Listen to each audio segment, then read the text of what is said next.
Bienvenidos a Conectando Contigo. Hoy les voy a contar de una de las historias del Ecuador, la guerra de Cenepa. Fue en 1995, fue nuestra última guerra y fue con el vecino país, Perú. Esto pasó porque el territorio ecuatoriano no estaba bien definido. Mi nombre es Ana Carolina Banderas y bienvenido a Conectando Contigo. Estuve investigando y pude contactarme con Rosita Elena.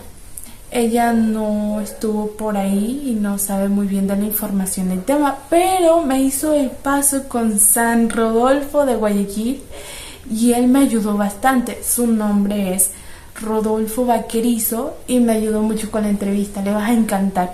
Tiene un tema sí que se explayó muy bien y comentó muy bien y acertada todas las preguntas que yo le hacía. Así que gracias Rodolfo, gracias Rosita y gracias por darme paso a la entrevista. Sigan viendo este video porque es muy informativo.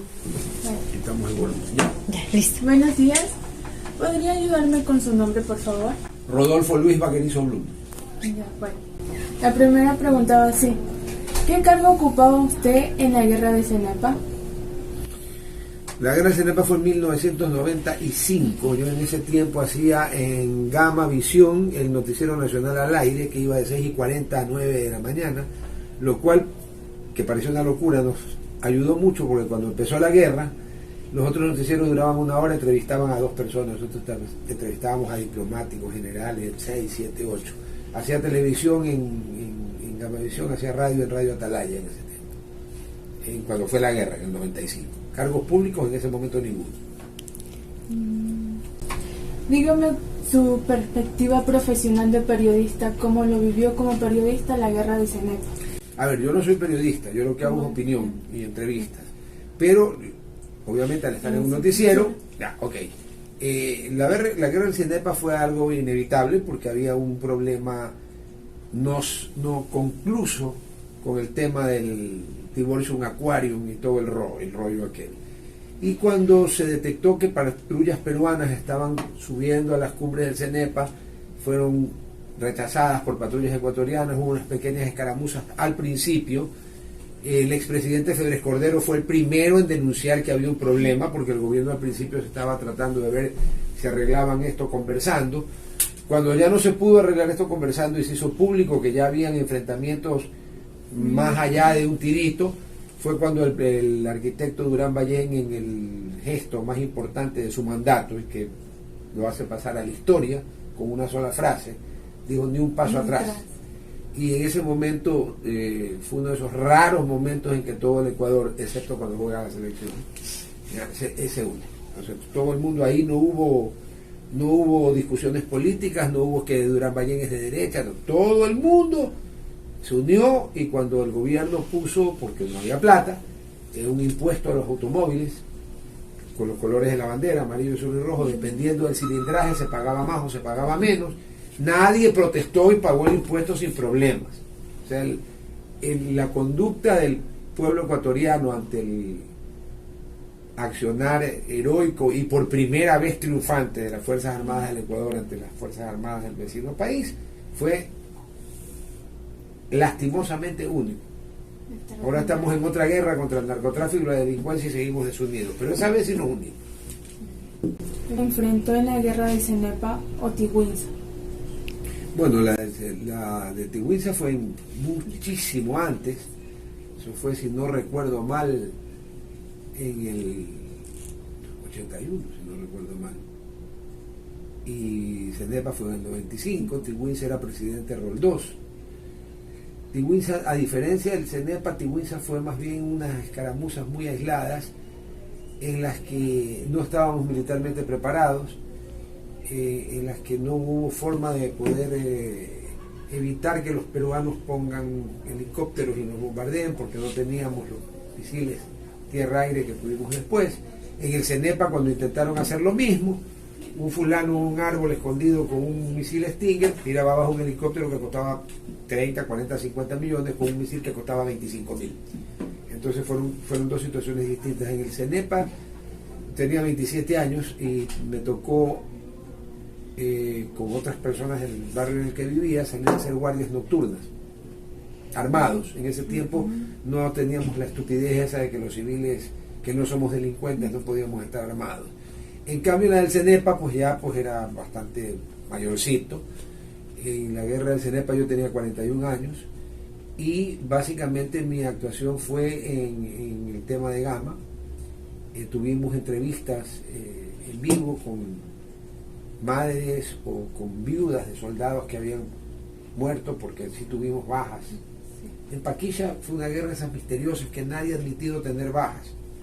En cambio en el CENEPA nosotros admitimos un cierto número de bajas, y del otro lado todavía hay un secretismo porque tuvieron un enorme número de bajas. Y como siempre se pudo constatar que, al menos en los 4 casos que yo fui a ver, con el personal de camarógrafos del canal, tanto las viudas como las madres vivían literalmente sobre el agua, en el estero salado, ¿ya? En casas con 4 o 5 palitos y una cosa que era un solo plano en el que había cocina, si le llamamos comedor a una especie de mesa o el suelo, y colchones. A esa gente nunca recibió ayuda de gobierno. Cero. Y las que la prometieron no se le dieron.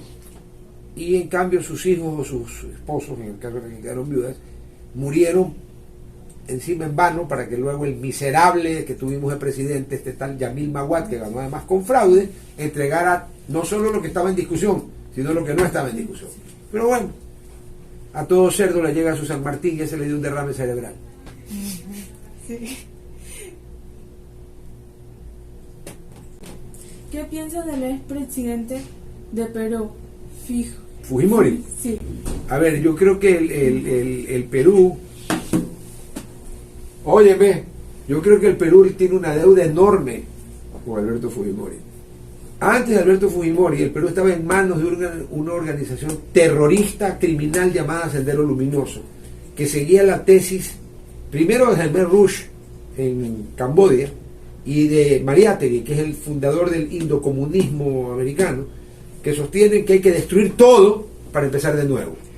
Entonces ellos se dedicaban especialmente a matar profesores, intelectuales, etcétera, porque había que arrasar con todo. En el Perú en ese tiempo, y el compañero que está atrás es peruano, no me deja mentir, en ese tiempo se volaban 3, 4 torres de transmisión eléctrica al día, y en ese tiempo en Lima se ponían 3, 4 bombas en sectores donde había gente, para matar gente al día. Entonces Fujimori fue el que tuvo los pantalones para hacer que el ejército y la policía peruana combatieran en serio a esta gentuza y la aniquilaran, al punto que fue la policía peruana la que detuvo al famoso Abimael Guzmán, llamado Presidente Gonzalo, en una casita en la que se daba además la buena vida. Creo que el presidente Fujimori cometió, guardando las distancias, el mismo error del presidente Correa, buscar una segunda reelección, un tercer mandato. Ese tercer mandato es el que se vio complicado por las grabaciones del señor Vladimiro Montesino, los famosos Vladivideos. En ese tercer mandato hubo violaciones flagrantes de derechos humanos, caso La Cantuta y otro más. Y por eso es que cuando regresó al Perú en un acto de soberbia o no sé qué, terminó preso. Ya. El mismo problema del presidente Correa, si él no se hubiera ido, no hubiera entrado en un tercer periodo, hubiera pasado a la historia de otra forma y no tuviera los problemas que tiene ahora. Pero Fujimori libró al Perú de la peor escoria de guerrilla que ha habido en América, el Sendero Luminoso. ¿Y qué piensa del presidente de Perú, ese mismo, que atacó a las fuerzas ecuatorianas, de su estrategia para atacar al Ecuador? El problema es que entre Ecuador y Perú hubo, ya no hay el problema, desde la independencia, un problema de límites. Y eso ha convertido que, ya habrá causado que desde 1829, que fue la batalla de Portete de Tarqui, que Sucre y Flores derrotaron al mariscal Lamarque, que era presidente del Perú, pero nacido en Cuenca, por si acaso, ¿ya?